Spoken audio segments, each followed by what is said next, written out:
Good morning.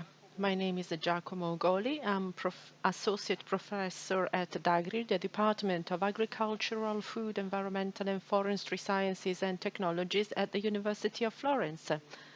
We are pleased to be here for 3 days at Xylexpo Digital. We'd like to thank Achimal for the hospitality. And over the course of 3 appointments, we're going to introduce 3 different topics. We're going to talk about education together with Professor Marco Fioravanti, Professor of Advanced Technology and Processes for Wood, Furniture and Construction Industry at the University of Florence. We're going to talk about anatomy and structure of wood with myself. And we're also going to address interactions between wood and water together with Professor Marco Togni and Professor Paola Mansanti.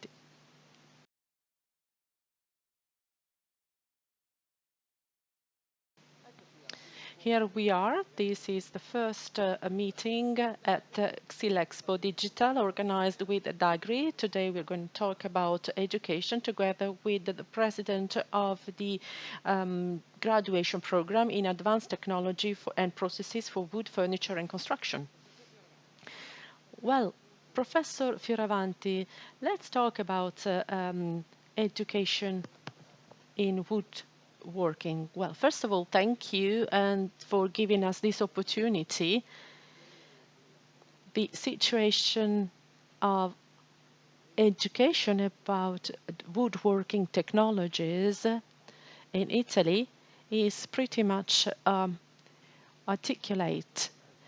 So we can divide the topic into vocational training, which has different types of training pathways, which allow a young person right after middle school to get trained up until after the secondary school through the vocational training institutes.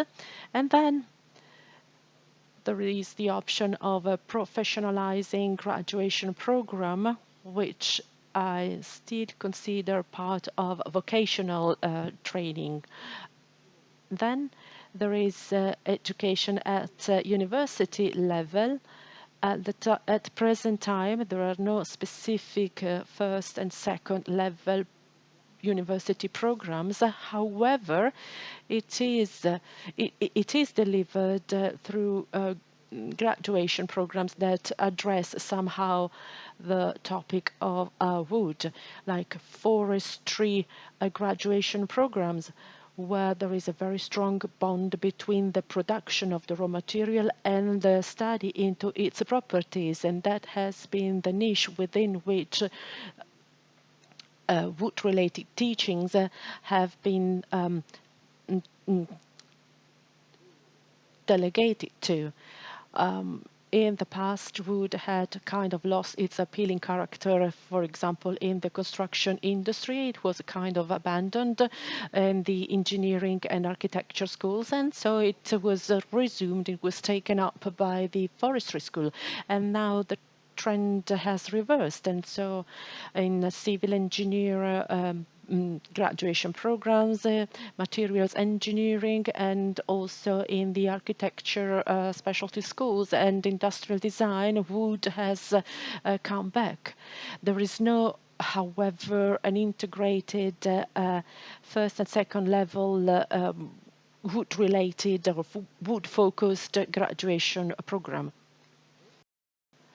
Then there is higher education, which is represented by a PhD, which once again is no longer existing as a wood science related specific PhD program, and this is due to some ministerial reorganizations that have kind of grouped several things. But I think this element is very little known by companies, and I believe that it could actually be very interesting. Over several years by now, we have an industrial PhD program, which is extremely interesting. This type of PhD program is probably the best way to ensure technology transfer.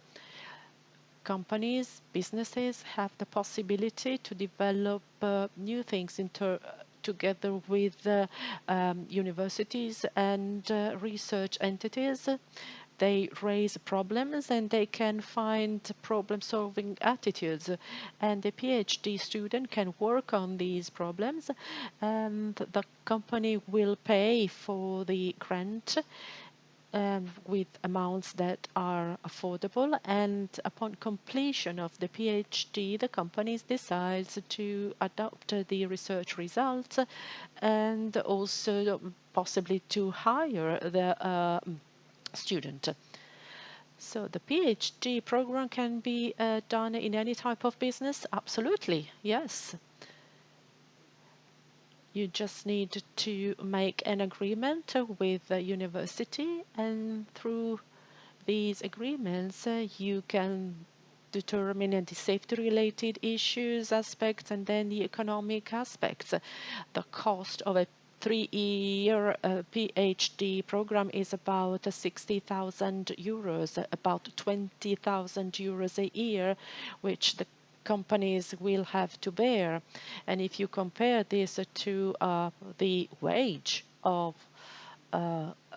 first graduate, is definitely an affordable amount. It is a tool that is scarcely known still, but it should be enhanced and better valued because it is the best way to establish a stronger contact between research activities and the company's activities, especially for applied research, which is strongly oriented to the material transformation aspects and to production. It's a very useful, extremely useful tool, especially for the companies. A PhD nowadays should no longer be seen as an education tool for people who will end up working in the research industry. It is still like that, but it's going to be a very important qualifying tool. We are faced with very complex processes. Which have to do with the complexity of the woodworking industry, and the complexity is also due to the various industrial scenarios. So we do need professional profiles with strategic and top-level education that can only be obtained through a PhD program. So this is, again, a very important tool that we have available. Let's go at the basic of the professional education pyramid. This is a sector where there is a lot of demand on behalf of companies. Companies require qualified engineers and technicians, and so education is to be really focused on. I have to say that there are also economic resources available, and tests are also funded. So what is the issue? The issue is that we seem to be poorly attractive to the students. So this is a topic that we've been discussing for years. So we have kind of a syndrome like this is still a low technology sector, and therefore it's not attractive to youngsters, isn't it? Yes, there is a misconception of our sector. We we have not been good at communicating how changed the woodworking industry is nowadays. So we and families are still bound to the contexts and scenarios that really belong to the past. We are aware of this, but youngsters are not aware of this. There are figures and numbers that speak for themselves. In some competing countries, such as Germany, other main competitor for woodworking industry. So the competition is between Italy and Germany. Well, vocational training schools receive 60,000 students a year. In Italy, we just have 3,000 4,000. So there is really a huge gap in numbers, and we cannot bridge this gap. We are very, very scarcely attractive to youngsters. There are resources, there are chances, there are opportunities. There is a very strong interest on behalf of companies. We keep seeing students who graduate at the end of the vocational training pathway and they discuss their dissertation, and very often they are already hired, they already have a job. So there is a possibility to insert qualified individuals in the labor market, whoever approaches it to do it, and they are often happy with the choice. However, companies are desperately hunger for prepared and qualified experts. We see this every day, not just in companies that work on wood and its byproducts, but also in technology producing companies. They look after people who are knowledgeable about the raw material wood or panels or plywood. So there is a family that works on these machines and it's almost unknown. So there is a practical knowledge. So I know how to produce a wood-made frame and I can develop an adequate technology. But whether it is fir wood, Douglas wood or chestnut wood, it's a question mark that it's still open, isn't it? Absolutely, I agree. I'm fully aware and I share these analysis, but the problem is actually out there, and I can tell you that in terms of graduation program organizers, we are strongly committed to disseminate communication through social media and trying to reach out to secondary school students. But the issue is that there is poor attractivity. We look like we are scarcely attractive as an industry, as a tech, as a sector, and I consider myself as an element of this chain. My role is to train and educate people who should be inserted in this industry. So what I'm telling you is that we cannot is that we have the possibility to receive students in our graduation program. We made a decision to take on 35 students per year, and we never really reached that target. So we are always much below that number. And this applies to us as graduation program, but in all the other contexts too. There are other industries. For example, I also teach in the industrial design school where we receive 800 applications a year. So I do understand that there is a creative dimension that can be very attractive, but the question to be answered is it possible for a country with 60 million inhabitants not to really concentrate and develop an offer for students that may be interested also in the processing industry with all the opportunities that are hidden in it?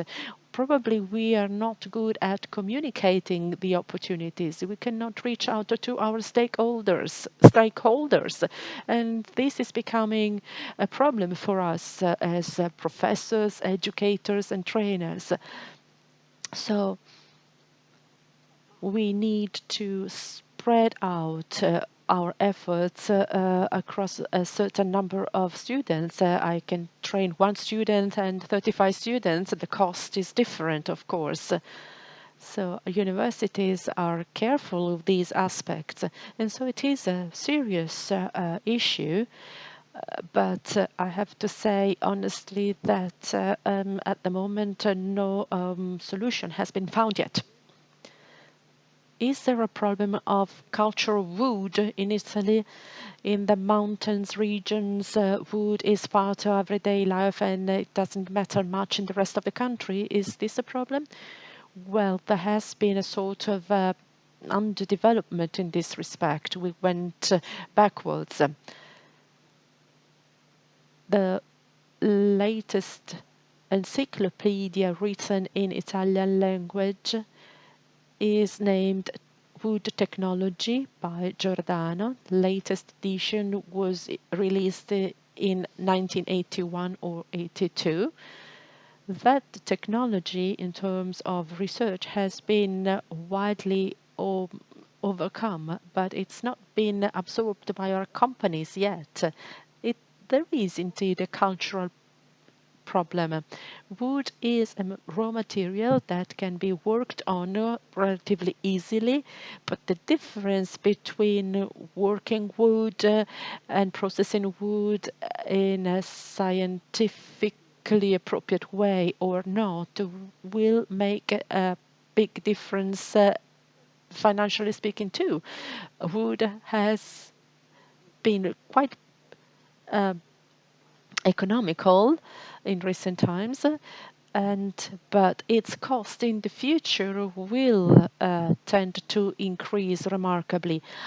And the raw material that has been relatively cheap so far, uh, with some ridiculous offers attached to it, will no longer be possible, because it will no longer be tolerated environmentally and economically.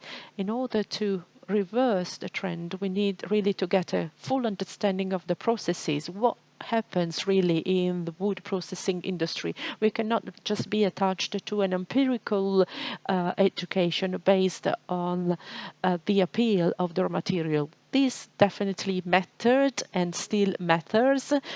I am one of the promoters of direct learning as a way to ensure knowledge transfer. However, we can get to the companies, to the businesses, and to work for them with a cultural baseline. And in order to do this, maybe we should establish a better system-based approach with companies, with educational institutes. Absolutely, this is another huge subject matter to talk about. I fear that the whole country hasn't been able to develop a system-based industry, but it would be absolutely important to have it. The resilience and recovery plan had provided some interesting opportunities by making important funds available to set up structures and to set up collaborations. It's absolutely fundamental to accomplish that. Nowadays, there are just very simply terminology, language barriers, finding the common language. The interest of companies and businesses is bound to a very near future, whereas the research has longer perspectives. However, I think the two things are instrumental to one another. Research prepares us for the future. Companies need to anticipate the future, otherwise they will be subjected to it. That's when research steps in and helps. But there are two types of issues. Research is costly, is pricey, I understand that. And on the other hand, there are productive structures that are still stick to some characteristics that probably distinguish us, but our companies are less structured, less organized, and so consequently the financial capabilities are different and they cannot fund further research activities. So unless we found consolidation forms or aggregation forms that can take on the economic burden of the activities and identify together big development topics and themes, well, we are different from all the other competitors. We produce raw materials, but we are also renowned for transforming, processing raw materials. Made in Italy is a concept. So we are renowned worldwide for being good transformers and processors in the construction industry. True. So we just need to set up teams to work as a team. Let me ask you a tricky question. do you think Made in Italy will be able to survive this shortage of smart thinking that we are going through, especially in the wood industry, and not only that? Well, this question is tricky, but still very relevant, I have to say. I would like to give you a positive answer. I really wish very much so, but I do fear that we may encounter problems. The model that has characterized us so far was training within companies. You would learn and get educated and trained on the job in companies. This has been the model so far.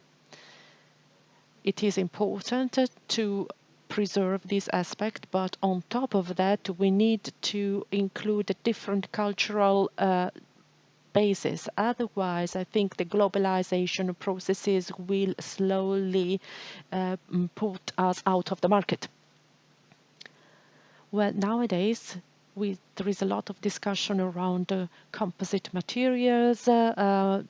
Furniture includes plastic, metal, and wood seems to become a privileged raw material reserved for just a few very skilled artisanal processors that come out with very high prices. Is this somehow related to what we've discussed so far? Well, for sure, this is a topic to be addressed. As I told earlier, we should not forget what our core business is and what the characteristics of our businesses are. Our businesses are characterized by excellence quality products. Businesses should be pushing towards innovation. A low quality and cheap prices battle has been lost by Italy, so we need to focus on top quality production.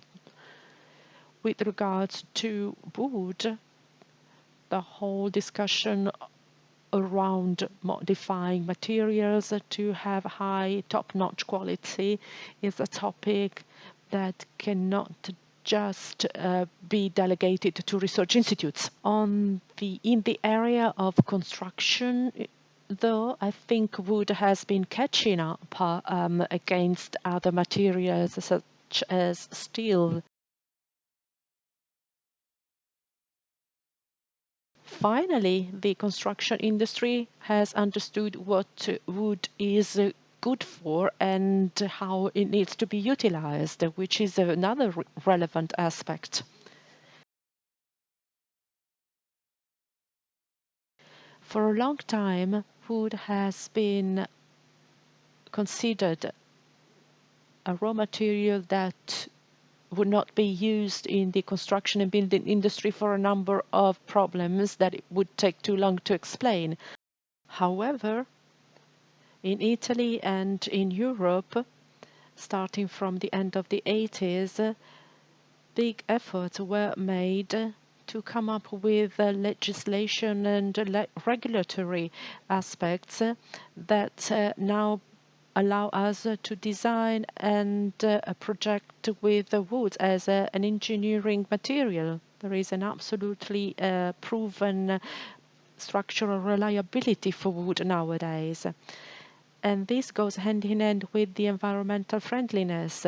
Wood is renewable, is part of the carbon cycle, so there are a number of aspects in favor of the growth of wood. The market has been growing exponentially in our country. Once again, the professional profiles that can support this growth are missing. We miss designers, planners, construction site managers. Managing a construction site with a different material such as wood is difficult, but we are missing these professional profiles.